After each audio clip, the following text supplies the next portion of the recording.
Broadcasting live from the backstretch at Saratoga, this is the Handicappers Report. Brought to you by CapitalOTBBet.com, the premier online wagering site in New York State. CapitalOTBBet.com. Sign up today. And the Clubhouse Racebook, 711 Central Avenue, Albany. Make it to the Clubhouse Racebook.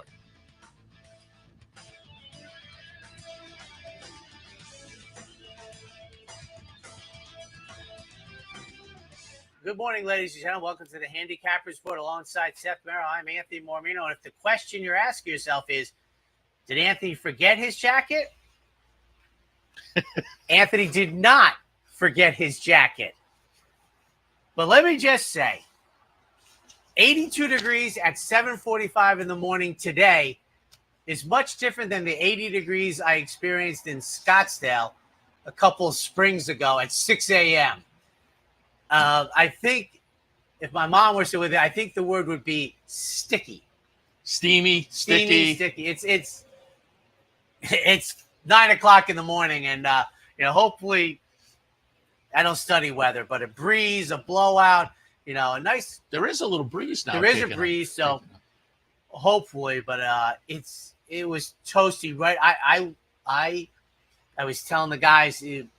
You can start to tell, I know nobody wants to hear this, that the days are getting shorter because I went out this morning at 6 a.m. and it was already not comfortable, but it was probably about 74 degrees. So it was like, but you could tell, you're like, are you kidding me? Can we just get a nice, I'll take 88. I'll take 92. Just the humidity. So steamy and sticky are the early morning words of the day, folks. So, but regardless, plenty of horses working out. Yeah. Still, regardless of and there was some horses. Yeah, but they're going to get a water bath. I'm just going to get that's right. Drenched. A different type of drenched, not as attractive as a water bath. See, that must be. Is that like Jay Prippen's favorite thing? The water now bath? That he's semi-retired, but he loves for people to post pictures on Twitter or X of that. It's like his favorite thing.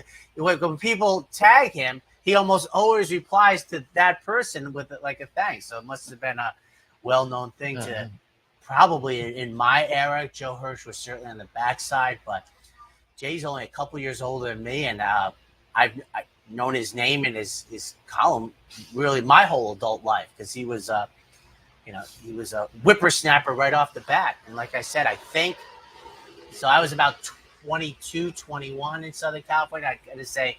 So this is like 84, 85. So Jay was probably maybe 25. So, he retired. But I said to you, we were on kind of a similar topic a few minutes ago. And I said to you a couple nights ago at the Chuck Simon Memorial, I was sitting at a table with Jason Blewett and Fran LaBelle and Ernie Munich. And they were reminiscing about the press box days of old. And a lot of the conversation were just before I started to regularly go up there. So some of the names I wasn't quite as familiar with, but then we got more into, and, Jay just recently retired, still does some work for the Racing Form, but he wasn't a regular up here, but guys like Ed, for the weekend. Yeah. Ed Fontaine, of course, and Preachy, and there are a lot of Jerry Bosser, we were talking about. Jerry Bosser. Where the news had the Battle of Saratoga with 3 people. The Post had multiple. I've said this before, that if you go back 40 plus years, the New York Post was the second go-to besides the Racing Form for horse racing. Yeah. John Peasen's Binocs was.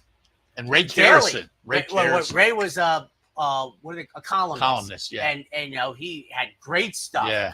But which I admit, I mean, Russ Harris would do a little column a couple of times a week, and Carrison, locally Mike Veach, and Nick did something in the Troy Record, and all of that stuff. A friend of mine came over very early yesterday to wish me happy birthday, say hello, and we were talking about how, and I say the old days, folks, I'm talking like 7 years ago. Yeah. You opened up the Gazette, and Bill Heller and Mark Usano had the entire page 2 with analysis and everything. Now, I have a question for you, because this is going to be funny.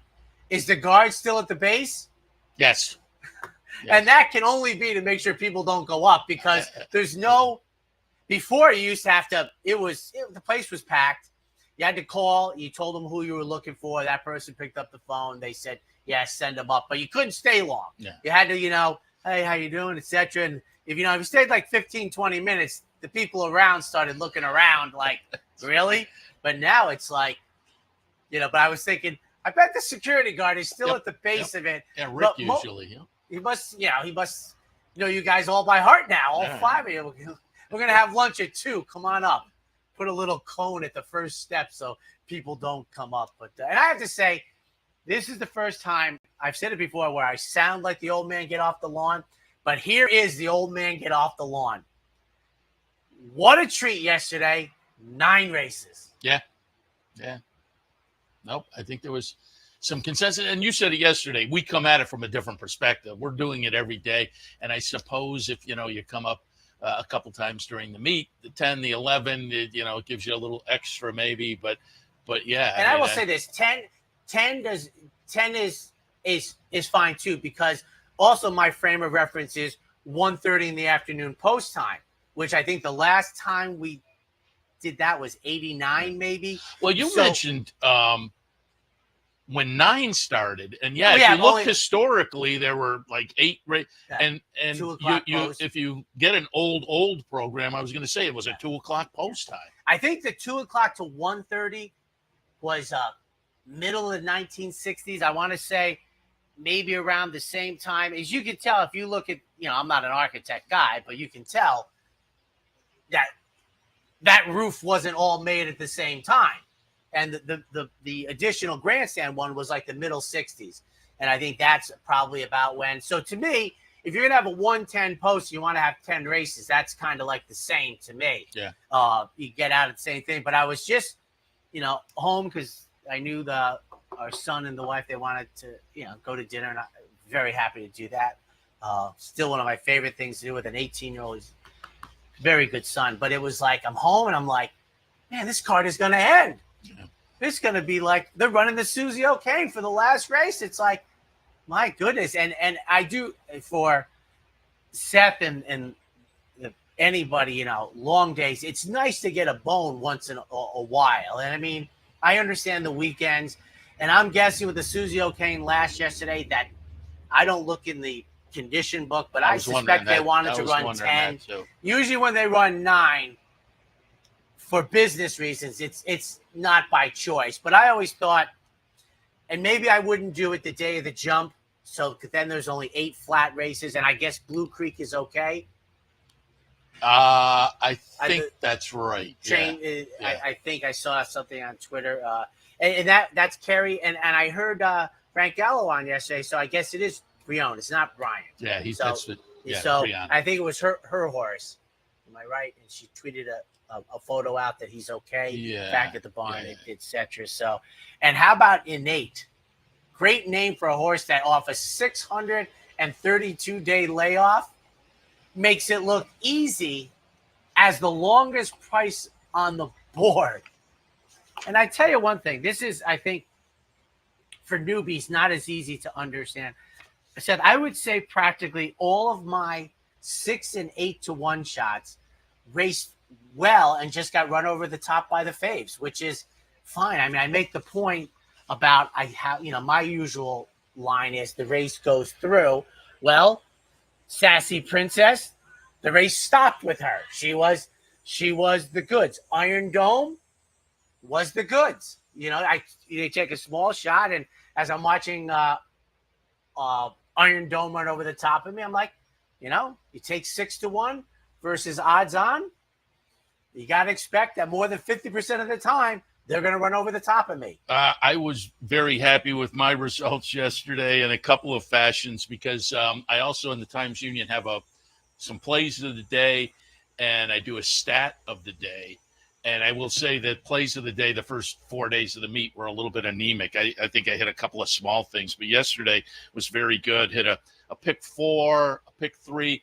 And in the 5th race, I recommended an exact and a try box, and they came back nicely. They were 120 some, I think, on the exacta maybe, and a juicy try. So that was good. The pick 4 that I hit I thought came up a little bit short.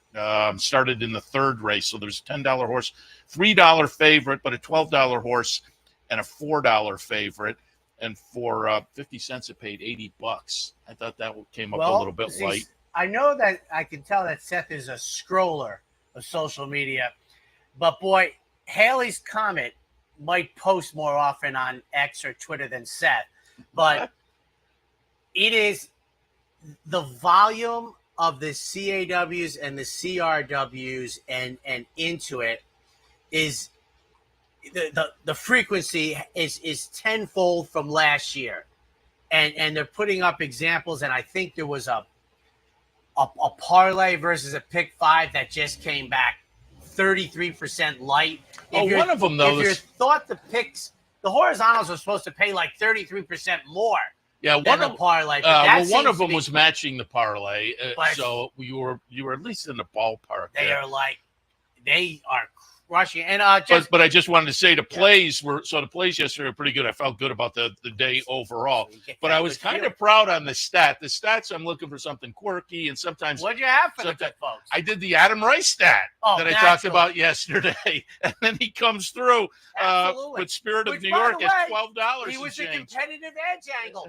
Keep him out. They let him in, and he ran over the top of everybody like he should be the favorite in the turf sprint. Yeah, $12 and change. So over the last 5 years now, 5 starts, 4 wins. And all 4 of those were on turf. The one non-win was the third place finish and off the turfer. So 4 for 4 on turf. And then David Aragon went back even a little further. But not much farther because you because of your colleague here, you have Monster B.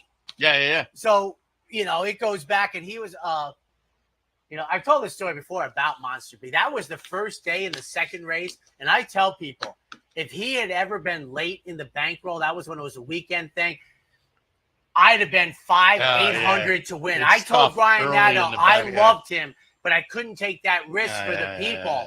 But, and you said at the beginning of the meet when Kevin Rice was running a couple horses, you said quietly like Adam Rice, and then he shows up. And I told you, you can't imagine how much I was laughing. He was Spirit in New York, the 4th race, in case. As he was running over the top of me, I was just laughing because I said it kind of not full-on competitive edge, where I was like, everyone said competitive edge was a monster for his debut. Keep him out. But just on knowing Adam's work, you're like, don't you people know if you let him in? And it happened in impressive fashion. If Trevor Denman was still calling races and he did that race, he would have had this line, one of Trevor's big ones. Looks like he jumped in at the quarter pole. And it is just an incredible stat. I mean, it's just amazing. And the one thing I think, again, and this was what got me, is, and I didn't look this up, did they all prep at Presque Isle? Oh, I think a couple have, but more than a couple, I'm sure. Yeah, that's kind of where. And that's what Monster B was. Yeah. I'm like, that. And the reason I bring it up, that's synthetic at Presque Isle. So he comes, as Seth said, onto the turf, and he's like, he's got it figured out. Yeah. And it begins to make me think that the race before, he has more in the tank that he displays, but he just wants to make sure he's got the tiger in the tank. And he comes here, and I'm telling you, you don't see. I mean, that was a 2-year-old. I think we saw the favorite for the Breeders' Cup Juvenile Turf Sprint, but you don't see it that often unless you had Caravel for a while. What was that other one? Golden Pal. Just crush horses in the 5. Yeah, and turf sprint like that. That was impressive. But as I say, the stat knocked it out of the park. And just one last, except for an 8, it was basically 5-1 horses and lower yesterday. Yeah, I think there was 4 favorites, on the board, and it just, I haven't looked it up, but I think, I don't have to look it up. I have it, but I think, do you know off the top of your head what favorites are hitting at? I have it right here. Yep. Yesterday's recap from NYRA. Meet to date, 31.4%. Oh, so it's actually 2 ticks below the Edgton-Stone norm, right? Yeah. 51 races, 31.4%.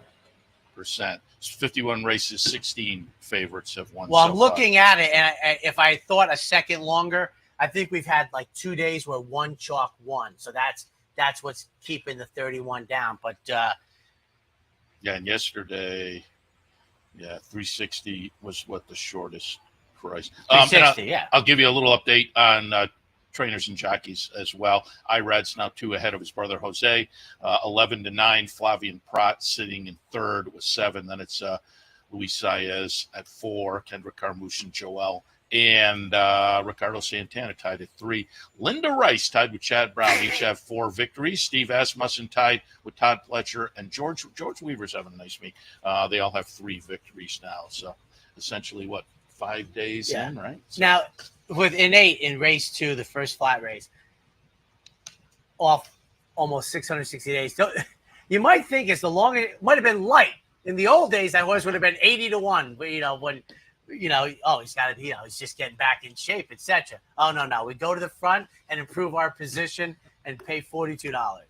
Let me hit you with some of the things that are coming up here at Capital OTB over the next few days. Today it's a play the board contest down at the Clubhouse Racebook. So stop by the Racebook, enjoy some racing action, maybe grab a little lunch at Black Bear, and play the board contest. Maybe you win a little extra something. That's 711 Central Avenue in Albany. Same spot that tomorrow. It's a win-a-bet contest. So there's a little extra something happening at the Clubhouse tomorrow, as well as most days during the Saratoga meet. Tomorrow is also Del Mar opening day. My colleague Anthony Mormino will Play have of the days in the can. Play of the day. And when's that going to get aired?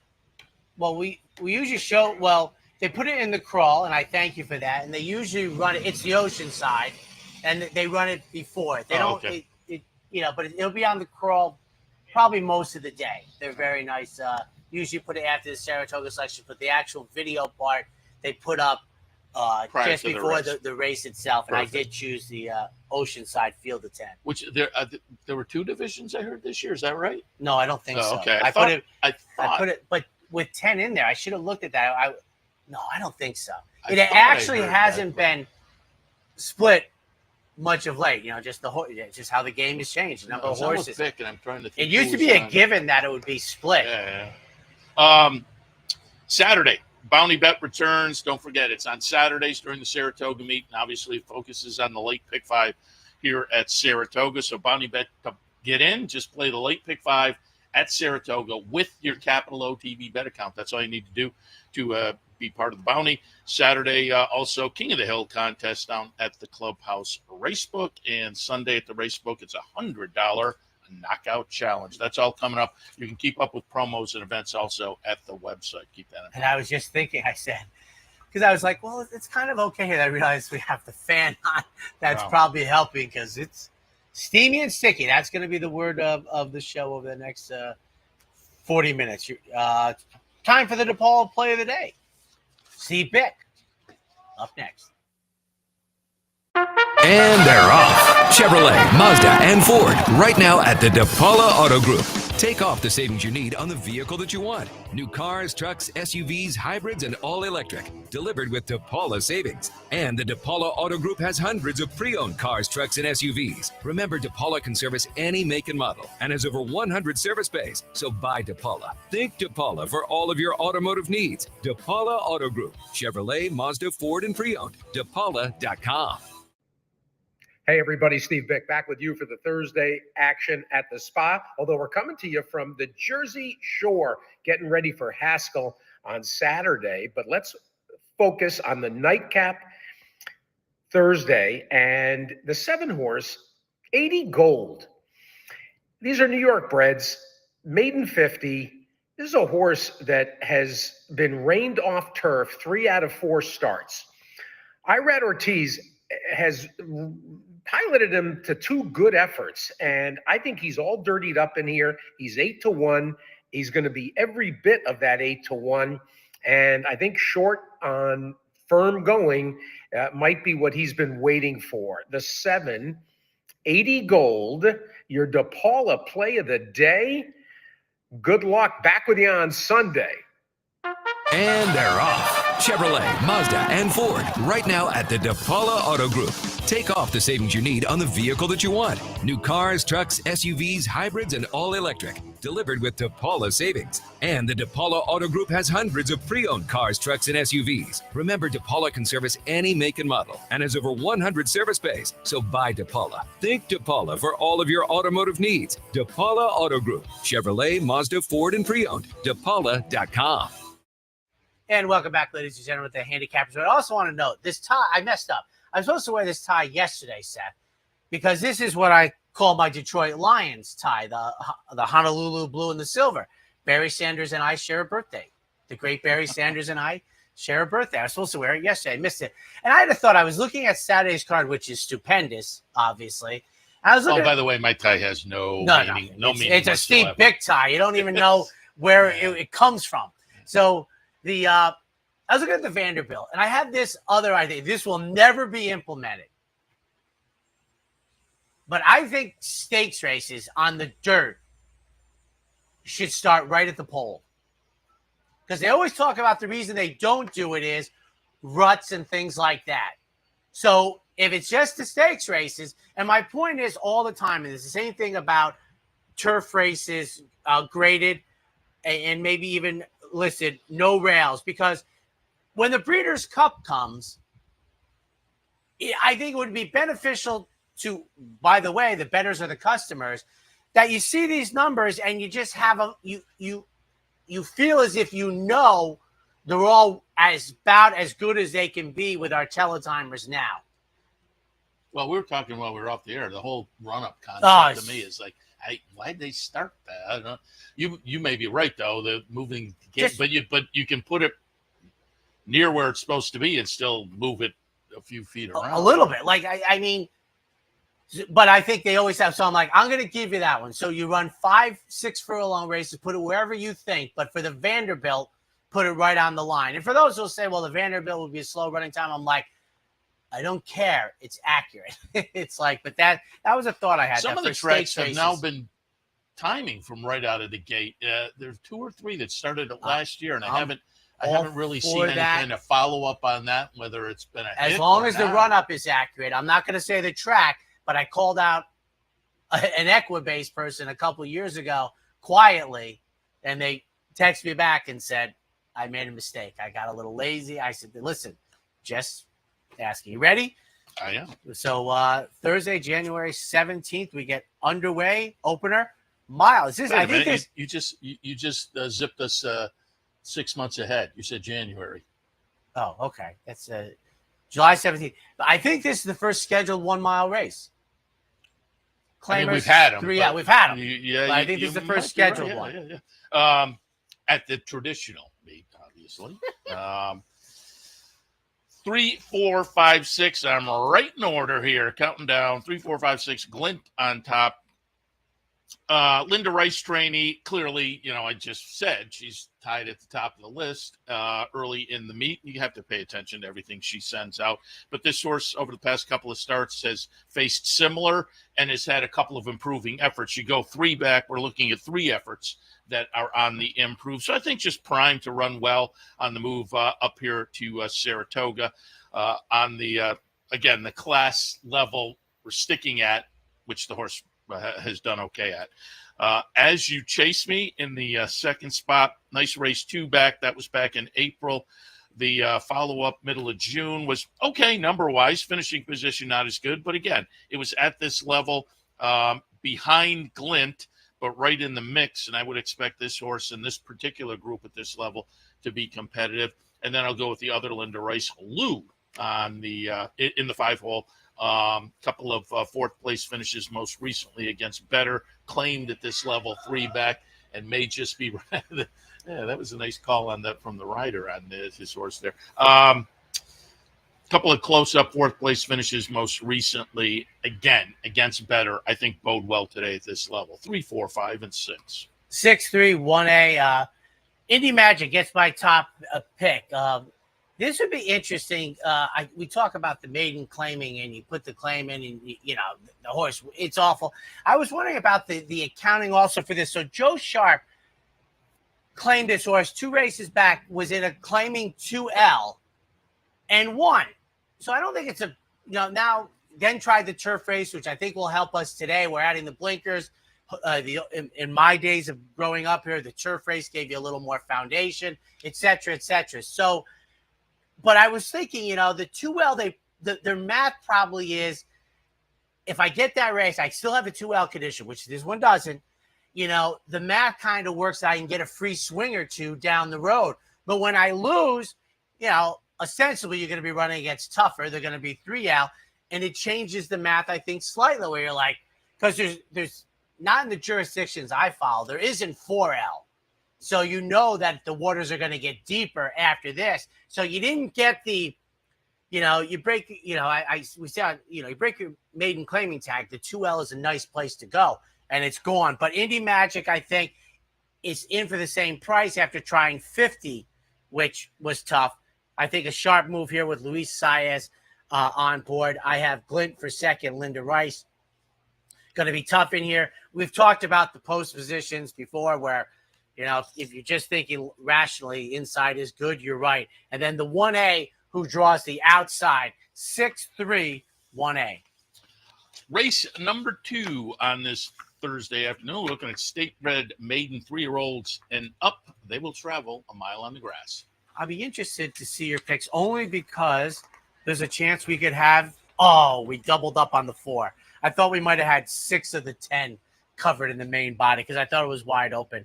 But I'm 2-6-4, and this is one of those cases. I had 3 of them yesterday, and I was 0 for 3. Luis Saez just going right to the front, killing me. But before the wind, who I'm surprised Seth doesn't have in there. But you're a fan of Caraconte, which you should be as a stallion. 4th spot. Because I think Caraconte was the first time the 14th choice in a Breeders' Cup won the race, which is the maximum field size. But Ben has been an above average stallion. They had blinkers. I'm inside. I like Before the Wind gets IRAD for the first time. 5th different jockey in the 5th start. 6-1 on the morning line. I'm in. I'll take my chances here. For second, I have number 6, Deemer. Now, listed as first-time gelding. Maggie Wolfendale the other day had a correction for people, which is great for the vertical players like me, probably where it was listed as a first-time gelding, and she was adamant about correcting that it was the second-time gelding. Now, this horse had 2 starts last year. I believe the first-time gelding. And for third, Spirit of the Law, going back 2 races. And if you're looking at the form, the second and third races back is the good job the form is doing with the synthetics. You can see 1 was a scheduled synthetic race with the A, and the second one was an off the turfer, 2-6-4. Good job by the form. 9, 4, 3, and 2 for me. I put the 6 just missing my 4th spot. I think Deemer's interesting as well. But I'm going to make an experience my dark horse play of the day, brought to you by the Dark Horse Mercantile and Impressions of Saratoga, both right on Broadway in downtown Saratoga. Swing by and say hello. You will enjoy your visit. But I thought an experience at 7-2 was really fair off the last, really the first 3 starts. Started last year up here at Saratoga and ran okay, and then laid off there. And I always say these are the kind that I think could come back improved, and on the numbers did, and then improved in the second start of the season. So I think is primed for another move forward. And this is an angle I've liked quite a bit over the years. You get a layoff, and then you come back 2 sprints, third start back, you stretch out. It's worked out nicely for me over the years, and this is another example of that. They pick up Jose Ortiz today, Jeremiah Engelhardt trainee, 7-2 on the morning line. Interested to see on the numbers what this one goes off, because it has the edge on the numbers, but they're sprint numbers. So I could see this one going either way with the betting public. But as I say, I like that angle of the 2 sprints leading to the stretch out this afternoon. Again, Jose Ortiz on board. I'll make that one my play of the day. Race number 2, horse number 9, and experience, dark horse play of the day. Second spot, Spirit of the Law. It's our friends at Saratoga, Jack Knowlton and Company, Barkley Tag off I won't say a seasonal debut because the horse had a start back in January at Gulfstream. Laid off from then until early June, and the comebacker I thought was promising. That was right up here during Belmont Stakes week. If this horse benefits from that, will be tough. And then Mo 88 in the third spot for me. A couple of starts so far. I thought there were 2 starts that incremental improvement, but enough to think third start now of the career. And if we get that incremental improvement again, I think this horse is a very, very much a player in here. Second race for me kicks off an early pick 4, 9, 4, 3, and 2. And I don't know this. I am not a pick 5 player, although our son's college is going to cost less than high school. So I think I see a future because of his skill set. Yeah. Is the early pick 5 always a mandatory payout? That's the one they let the CAWs into. No. The mandatory payout starts on the pick 5 starts in race 3. That's the mid cart. But there's a pick 5 that starts in race 1. Race 1 always kicks off a pick 5. Oh, okay. Yeah. Is the middle one always a mandatory? And yeah. I'm pretty sure. What is the why? I have zero idea on that. I mean, I find that intriguing. I think just having a mandatory pay has some attraction to people, okay. and so they put one in on the cut. They had a middle pick 5. Yesterday, Susie O'Kane wrapped it up. Time for the boys to go in the Rick Violet, one of the best human beings I ever met trackside. 8.5 on the melon. Since we brought up his name, Rick certainly missed up here, but he was one of the people pushing for aftercare to be an issue. Yes. And so this is very much appropriate because it is New York Thoroughbred Aftercare Day, and we'll talk a little bit more about it. We talked with Rick Schosberg last week. He's on the NYTHA board and kind of heads up the aftercare efforts. But this morning we're going to have top of the hour. We'll be joined by Mike Welch first from the Daily Racing Forum, but we'll also be joined by Dr. Ed Messina, member of the NYTHA board, New York Thoroughbred Horsemen's Association. And he was, I've been told, was kind of a real pioneer as far as adding this aftercare day up here, which gives a lot of the aftercare organizations a chance to get recognized. So we'll talk with him about that as well. We'll also be joined by Kevin Cox, the Brooklyn Cowboy, a little bit later on. But I do want to note that Rick Violet on Aftercare Day, very appropriate. 6, 4, 5, and 2 for me. Number 6, Smooth Breeze, gets back to the turf. The turf race 2 back, puts that horse on top with an edge in this group. And the dirt race last time, the off the turfer, was okay. But again, what we saw 2 back, I think, gets us to the top here. Flavian Prat was on board 2 back, gets back on board today. Outsourced in the second spot, Tom Morley, trainee, second off the claim.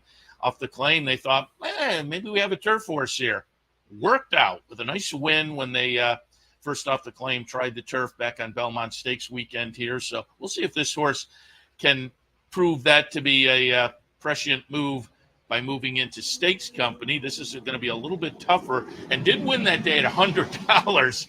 But again, it was a clever claim, clever move, and I think this one maybe backs it up today. Leon Blue in the third spot, going out for Melanie Giddings off a couple of starts so far this year.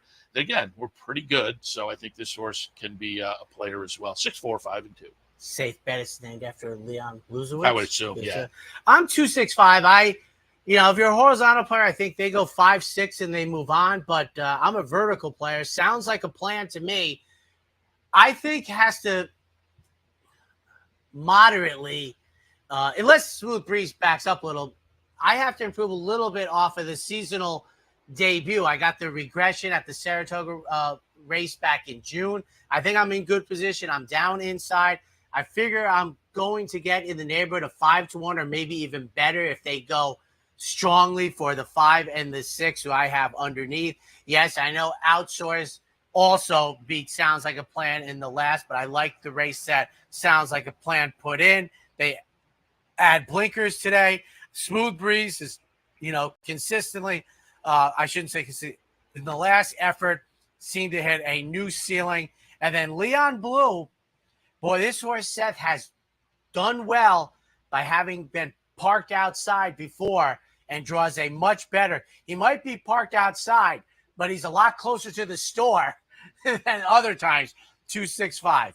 Got to mention our friend Roddy Valente. That's Yes, number inside one, River of Time. And Roddy was in the winner's circle the other day. What, day 3 of the meet, maybe? Yeah, always good to get a win early on. So congratulations to Roddy on the win, and wish him good luck this afternoon with River of Time. All right, we'll take a break. Yes. When we come back, we'll continue our look at the Thursday card. Stay tuned.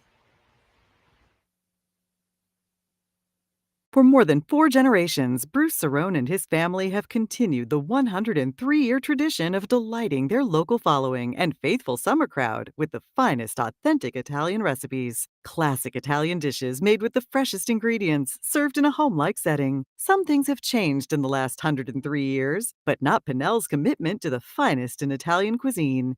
Pinnell's Italian Restaurant, a Saratoga tradition since 1922. 284 Jefferson Street, just minutes from the track. The only thing better than watching the races is watching your own racehorse. With nearly 20 years experience in the racing industry, Bonaventure Stables' share-based ownership program enables everyday fans to become part owner of a thoroughbred for far less than you might think, with all the ownership perks at Saratoga, Belmont, Aqueduct, and other great tracks. Experience the thrill and lifestyle of owning your own thoroughbred racehorse. Learn more at bonaventurestables.com. Want to get your career in horse racing off to a fast start? Well, the University of Arizona's Racetrack Industry Program is your winning ticket. The Racetrack Industry Program has served as a springboard to some of the industry's most successful individuals, with a proven track record of job placement right out of college. If you want to earn a degree in the exciting horse racing industry, the Racetrack Industry Program can put you in the winner's circle.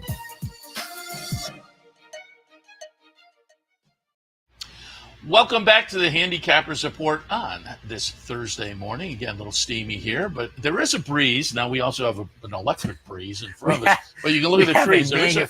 There is a decent little breeze here this morning. It's kind of helping things, certainly, but it's another nice day. It's a little humid, but I think everybody's aware of that. 4th race today at Saratoga, conditional claimer. They will travel 3/4 of a mile. And speaking of Roddy and Mary Valenti, 267 for me. McCall is my top pick in here.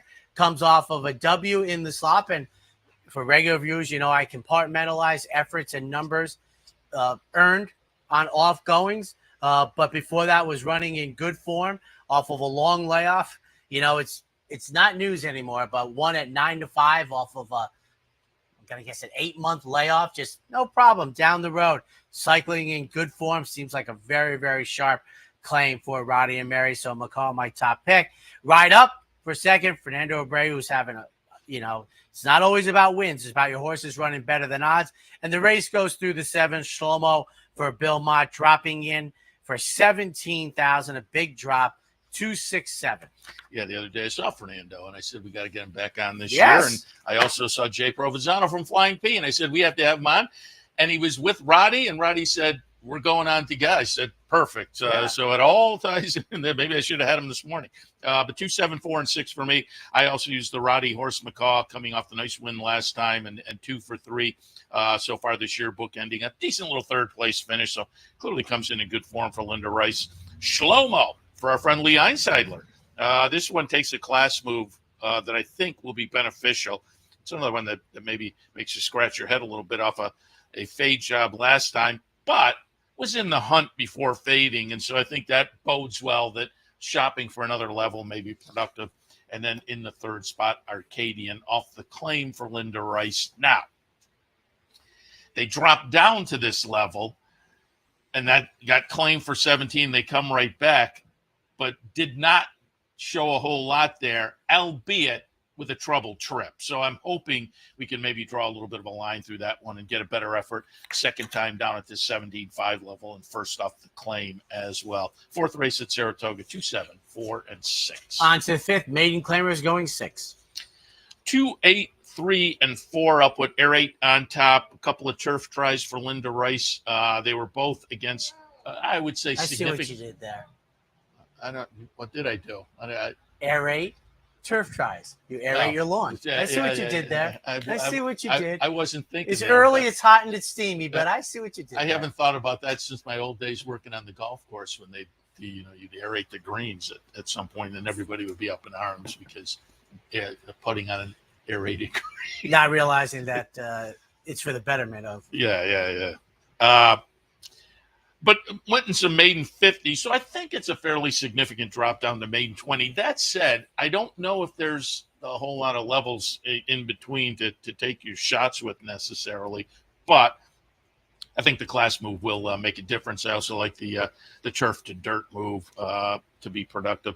Fiddling Felix in the second spot, another one that's making a notable class dip. Second start of the season, number in the debut down at Churchill. Seasonal debut was okay. So to come up here to Saratoga off of that effort to build on with the added class relief, I'll go with. And then Tactical Trackster. This is one of those that always makes you kind of, They bought the horse for $105,000. Debuted at Aqueduct in April and ran 7th against Maiden Specials. Nice little race, though. The winner came out and won again. But now off a little bit of a layoff, they come back and drop to 20 and only the second start. And there are a couple of win early siblings for this horse. So that's why I have it in the third spot. It's a Brad Cox trainee that I think you have to pay attention to, certainly. But I was a little bit leery on the scenario. Fifth race, 2, 8, 3, and 4. I don't have much of a feel for this race. A couple quick notes, though. The 1, the 3, the 8 are first time in for a tag. The 5 is debuting for a tag. My picks are 4, 9, 6. And, you know, I've said it before. It's borderline a cardinal rule for me. I mean, as I looked over the race, I mean, I if you go by buyer numbers, nobody's supposed to win this race based on the par.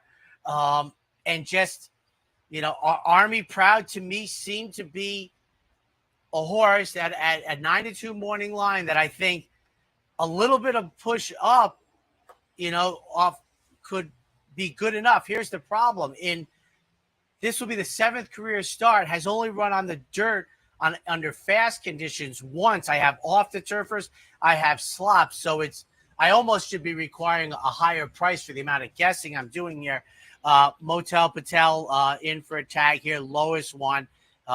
7 starts maiden special weights, twice ran maiden claiming 50. And then Remember the Chief, they had blinkers for Pat Quick. I didn't know you could run for the waiver tag twice in a row.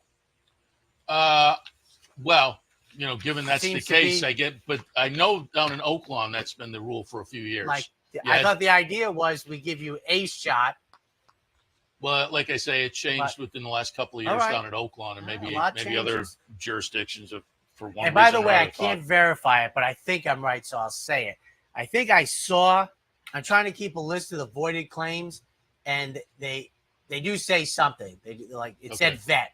I don't know what the list of rationale is so far, because I think but that's part of the problem. I mean, they've been doing that for a while. If you go back and look at the chart, it will say vet or administrative. Well, that would be the clerical we talked about. So I'm trying to keep it. But you're right, a little. Yeah. Especially when the horse wins. I think was the voided claim was off of a winner. Yeah. Before I get to the 6th race, I meant to say it when I talked about the dark horse play yesterday. So far, the last few days had one or two hit the board, but I've been treading water a little bit. But yesterday, because I thought about making the Adam Rice horse my play of the day, but you don't want to go on the AE list. That would have been a reach. But as you like to say, he was the number one AE. I would have, you know, if you were asking me, you wouldn't do it. But if you called me up and you said it's the first AE, I'd send it out there. I'd send it out there. Yeah, but I kicked myself afterwards. Yeah, especially when he ran over the top of him like he was King Kong. 6th race today, State Bred Maiden Specials. These are 2-year-old fillies. They're on the grass at a quick 5.5. Lots of guessing in here, and I'll take Bill Mott. Luis Saez at 8-1 with an offspring of Honest Mischief for my guessing in here. Solid workouts for the debut. Mike Maker, excuse me, not Bill Mott. I apologize. I don't think either of the gentlemen would be insulted, but I made a mistake. Charlotte's Universe, the 7, a Mark Cassia Firster, who's by Into Mischief. And then To Be Wed, Horatio De Paz, a Yaupon, 4-7-2, just guessing, but I like to guess at 8-1. I have the same numbers, just juggled differently. 7, 2, and 4. Charlotte's Universe by Into Mischief.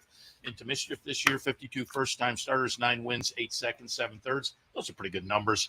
But more importantly, the dam has been very productive. Donegal Surges won the career debut. Surge of Pride won the debut in the third start. Lots of trouble. Third in debut, then won 2 of the next 3. So I thought there was plenty of win early, top and bottom. Mark Cassie can have them ready. I'll go with Charlotte's Universe.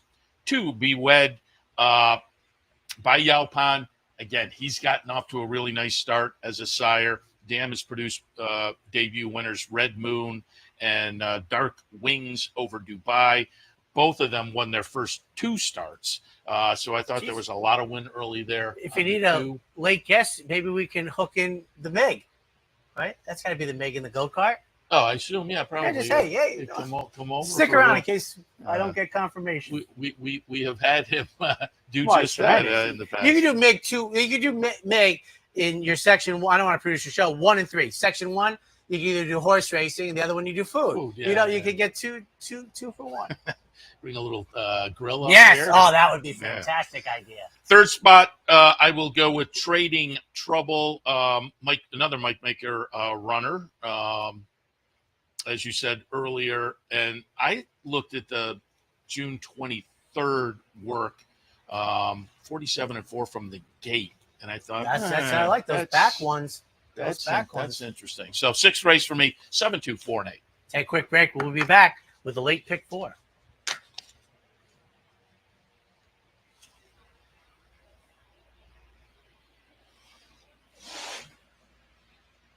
So did he go to Oaklawn and he just stayed? It only takes one upset to make history, and now you can be part of Saratoga's long tradition at the Dark Horse Mercantile. The Dark Horse Mercantile offers a carefully curated selection of clothing, gifts, and home decor, from one-of-a-kind vintage racing memorabilia to select brands like Barber and Under Armour, as well as exclusive Dark Horse branded merchandise. So celebrate the Dark Horse in all of us at the Dark Horse Mercantile, downtown Saratoga, where the smart bet is always the Dark Horse. A day at the track isn't complete without a night at the Horseshoe. Great food, hot music, and cold drinks. So why go downtown when all the action's just across from the track? The Horseshoe Inn at the corner of Nelson and Gridley. You like free money? Well, Capital OTB gives its players plenty of opportunities to cash in. At Capital OTB, there are so many ways for horse players to receive bonus dollars by simply participating in promotions such as our bankrolls, bounty bets, online handicapping contests, and much, much more. Plus, with Capital OTB's player rewards program, you get actual cash back. So what are you waiting for? Log on today at CapitalOTB.com or CapitalOTBBet.com and claim your free money.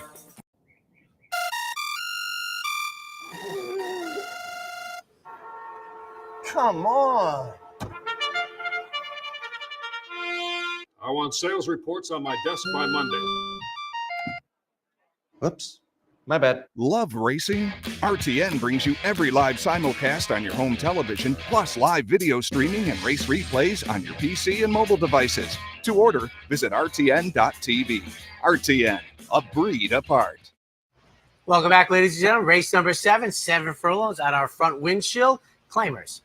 2, 1, 8, and 4 for me. Great Richie M. Mike Maker trainee coming out of a couple of Kentucky starts. Spent the winter down at Oaklawn, but then up to Keeneland and Churchill. And it's been this year. 5 starts, no wins, no seconds, and a third. And you look down, and there were a couple of 4th place finishes most recently. I will say they kind of ran fast early last time, though. But all of that said, I just think the races we've seen so far and Allowance Company have been better than this 16,000 level. So I think they're shopping for a live spot. As you said yesterday, don't you kind of change some of your thoughts on dropping and whatnot? And this is Jay Provenzano and Flying Peas. And I should admit, I said that Seth changes his. I think he's in lockstep with the other side of the racetrack. They changed theirs. So my point was that Seth is following the right trail. Yeah, and I think Jay is a guy who shoots for some wins up here. Certainly last year. No question about it. Tetsu in the 2nd spot off a couple of 3rd place finishes downstate. Claim 2 back for 10. Tried first off the claim at 20. Now they split the difference, and I think will be a square fit. And JJ's Joker, yet another one making a class move. Claim 2 back for 20. They went up to 32. Now they go below the level of the claim, but not not in a way that you're thinking, ooh, this is a precipitous drop. I think they're just shopping for the more proper spot, second off the claim. 7th race, 2-1, 8 and 4. And just for the people, very casual viewers, I see the race strikingly similar as Seth. The reason my 8 is on top and Seth's is on bottom is just that JJ Joker is 10-1 in a race that I think is somewhat wide open. I'm hoping that the past 2 races have given a foundation where maybe the last 1/8 of a mile isn't comfortable for 5 or 6 runners, and it is for JJ's Joker. And if Pat Quick has a good day today, yours truly is going to have a good day today. And I just quickly meant to do it when you brought it up. For people who don't know about the waiver with the claim, and I think that during Saratoga, we get a lot of maybe new folks. Absolutely. Absolutely. A claiming race, you put it in, your horse can be claimed out of the race for the price of the claiming race. Well, if you're looking at a claiming race, the claiming price is there on each horse just above their PP lines.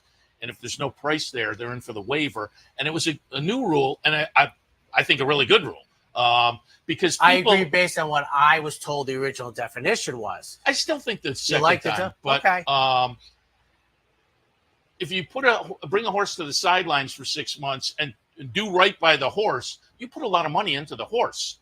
And so if you then bring it back to the track and the horse maybe needs a start to get back into form, and you put it at the right level, it gets claimed away. It's detrimental to the owner who is doing the right thing by the horse. So now, typically, if you're away a certain amount of time, at 6 months or maybe, I'm not sure. The best idea is the last 20 years. You can come back for a waiver so your horse isn't in for the tag, so you can kind of race back into fitness without fearing losing the horse necessarily, which, again, I thought was a good idea. 8th race today, allowance non-winners are 1 other than 9 furlongs the trip.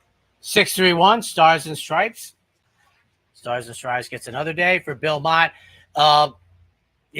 Usually I am slow with short price horses, first time versus winners. And I might live to regret this, but certainly outran the odds at 31-1 on debut. And in the slop, the one thing I'll say about in the slop, I think not this time. I think the first time Churchill Downs ran that September meet and they moved maybe the Iroquois to there, I think he won in the slop going 2 turns. So I'm actually, this is a bet. I think this horse I'm putting on top. You got 1 or 2 favorites. Are you on top? Because you're. No, I'm 6-3-1. Thank God. Okay. I was going to say I was going to admonish myself for breaking too many rules. I'm like, wait a minute. The race goes through Stars and Stripes, but I could not pick a horse versus winners today be on slop. Thank goodness. I thought the heat was getting to me. I would never put Stars and Stripes on top. But the race goes through that performance. But for me, it's the debut performance, not the winning by 10. That's compartmentalized. But Dr. Kraft, this is just a reach for me. There's a horse who might have a big upside coming out here. But Dr. Kraft, to me, the New York bred, he was where I fell on to get a shot, because I will tell you that even though it's twice the price, Lordship was a horse that I think many are going to be the default non-Stars and Stripes. And I usually don't want that seat either. Then waitlist for 3rd, but the race goes through the 3. Thank goodness. I think your horse and my horse are pretty similar, particularly as Stars and Stripes lately race. You don't know. The horse is yet to be defined. I'm not finding. But yeah, the first he's and the second start. Because I do. Yeah. Oh yeah. That's even worse. The first 2 is going to take a lot of money, and I think is the most likely winner. But I don't think his head and shoulders or anything above Dr. Kraft. I think off the last win, that one's very live, and then waitlist in the 3rd spot. I will pay for him to prove to me he's head and shoulders. Yeah, there you go. Waitlist in the 3rd spot off a decent Tri Belmont Stakes weekend, was 11 lengths back, but ran 3rd. Overall tosses numbers that mix it up here. 8th race, 3-6, 1 and 8. We'll take our final break. When we come back, the final daily double.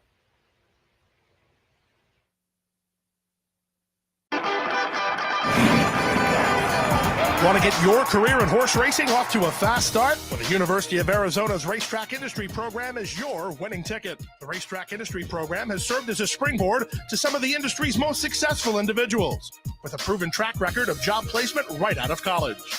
If you want to earn a degree in the exciting horse racing industry, the Racetrack Industry Program can put you in the winner's circle.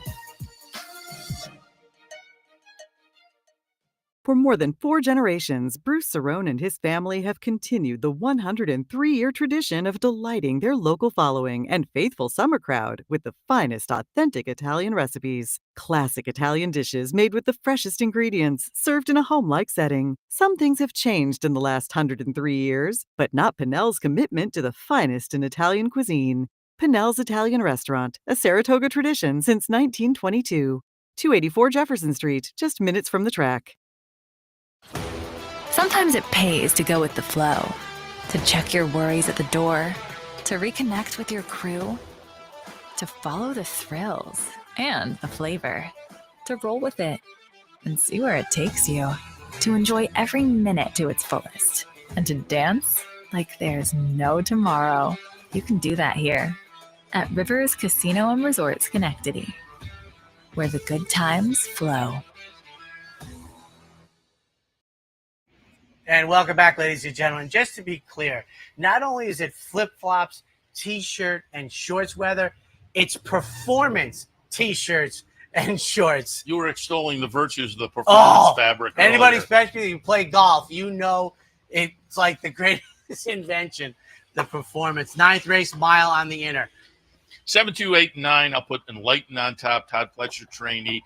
Drops off the levels this horse was facing down at Gulfstream. Hasn't been seen since March. But if this horse comes back ready to run at this level, I think is a solid player in here. Again, not another one that I don't think is head and shoulders, but is going to take some action. So if you do want an alternative just for luck, Junior Alvarado on board for Rick Dutrow, a horse that I think is going to be a square fit in here off the seasonal debut last time, which I thought was okay. The kind of foundation to build on.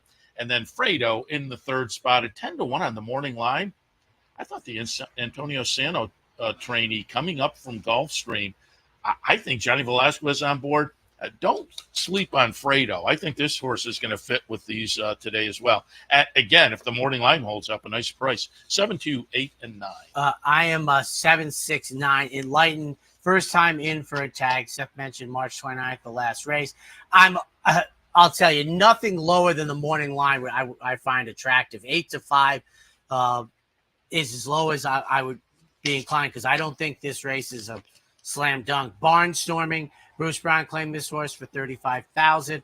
Runs him back here at a mile. And then Gem Mint 10, who's also a first time in for a tag for Ray Handel. 7, 6, 9. Gem Mint 10, owned in part by Howard Kravitz from the HHH Racing Podcast. Oh, I had Howard on. Saw him the other morning. Earlier. Yeah, as I was leaving.